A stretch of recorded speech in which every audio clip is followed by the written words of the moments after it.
السلام عليكم ورحمة الله وبركاته. maanta waxaa halka ay soo saaray kanaalkeena bariyaan fiidiyo soo duubin aan ugu soo noqday xanyar xantaasoo aan qof bil aadan iyo wax nool iyo wax dhintay toona la xamanayni xaraf kamid ah xarfaha Soomaaliga xarafkaasan bal xanta wixii magaalada bariyaan ku hayay iyo xarafkaas sidoo magaalada u wareeriyay aan kaga warami doonaa intaynaan horto xarafka ka waramin 2 sano ka hor 2021 barnaamij yaro hadaf ka sheekeynayaan ka soo jeediyo hamiye hiigsi ah ayaa xarafkan kaga soo hadlay sidoo wanaagsan yahay anoo sheegay in xarafkaasi yahay xarfaha Soomaalida xarafka ugu badan dhinacyada wanaagsan bal xarafkii ila eega bal marka hore bal sidaan uga soo hadlay bas Soomaaligi waa in uu xarafka ga tusaale ka soo qaato xarafka ga waa xaraf ka micno balaaran marka sida kale loo eego waa xaraf dhamaan waxyaabaha fiican ee Soomaalidu jeceshahay waa xaraf haysta xarafka ga waa xaraf aan anigu soo doortay inuu noqdo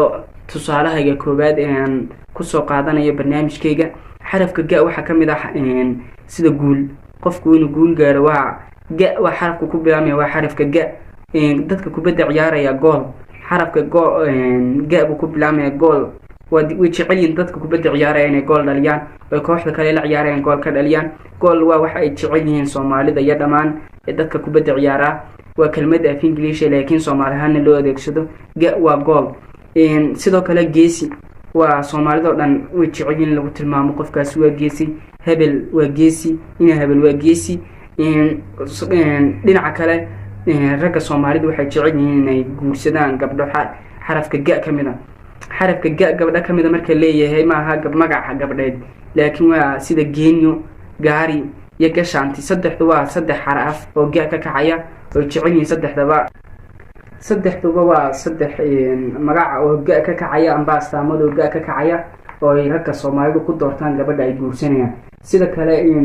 marka maanta laga hadlayo waxyaabaha ugu fiican ee Soomaalidu ugu jeceshahay waa gabay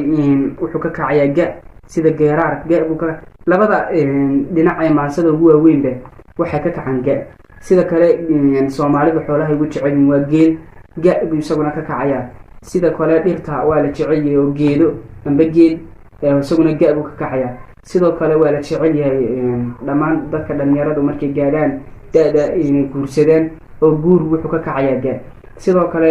dhamaan ehelku is jecelyihiin ehel marka laga hadlayo waa gacal marka ga waa xaraf aan soo doortay inuu noqdo tusaale iga noqdana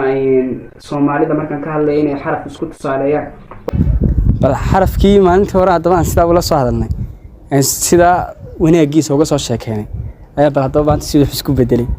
xarafkii dhowr meelood buu galay meelood marka hore fiicnay laakiin hadana bariyahan wax si u yar daareen ay xarafkii ragalay bal si marka sida dhageeyna ku badan gaar ahaan dadka imika Soomaaliland joogay Soomaalidaba xarafka dhageeyna sidoo ugu badan yahay daymanka ka soo bilowna garaadado kale gala dagaalka gacal libaax gooda weyn gooda yar